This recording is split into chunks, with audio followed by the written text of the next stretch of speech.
Complete Catalogue of Enchantments for Weaponry by Yvonne Bien, Synod Researcher. An incomplete list of all the spells and weapons used in enchanting.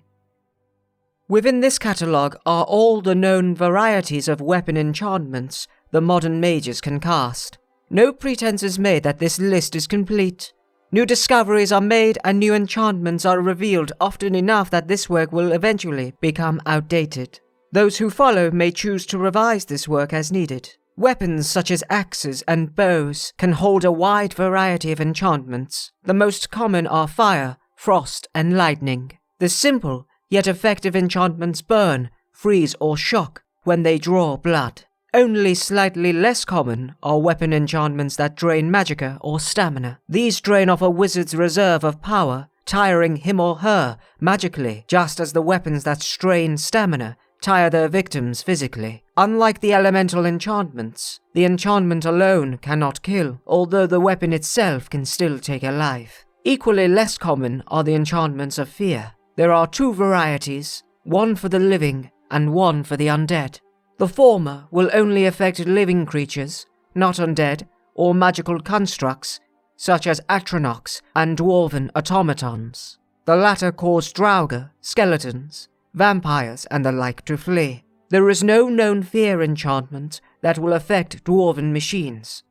A particularly insidious but somewhat common enchantment is Soule Trap.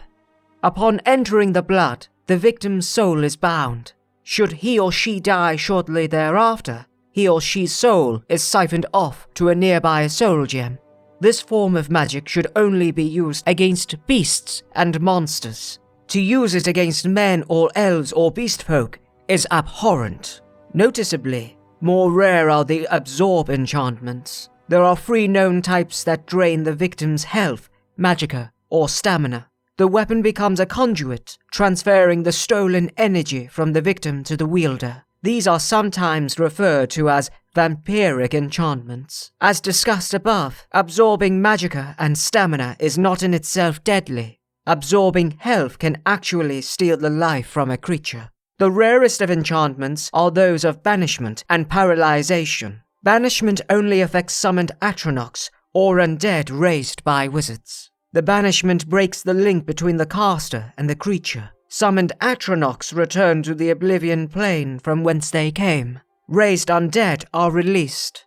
It is important to note that self-willed undead are not affected by banishment. Paralyzation is simple, yet deadly. The affected creature becomes rigid and unable to move for a short time. This is one of the most prized enchantments among warriors. A paralyzed opponent can be dispatched with ease. It is important to note that many creatures are immune to paralysis, such as atronachs, skeletons, ice wraiths, and dwarven automatons.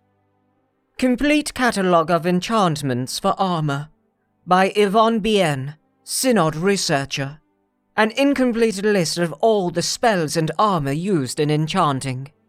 Within this catalogue are all the known varieties of armor enchantments the modern mages can cast. No pretense is made that this list is complete. New discoveries are made and new enchantments are revealed often enough that this work will eventually become outdated. Those who follow may choose to revise this work as needed.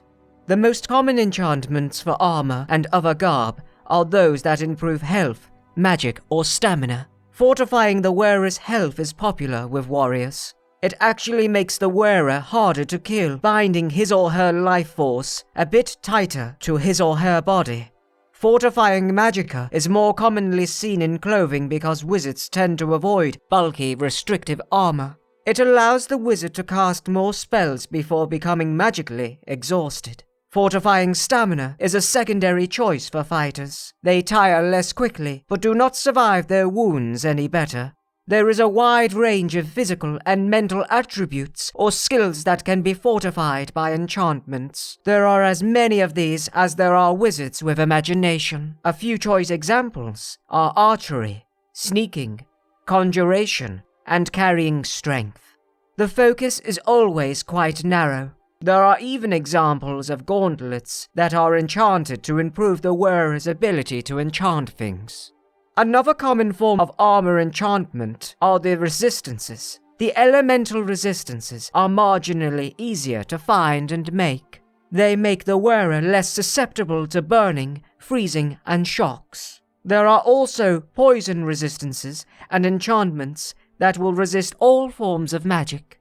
An uncommon pair of enchantments are water breathing and muffle. The former allows the wearing to swim underwater indefinitely. The latter totally silences the clinking and clanking of the armor, so the wearer moves more quietly. It's been speculated that muffle is a wizard's lazy solution to a problem that could be solved with cloth and wrappings.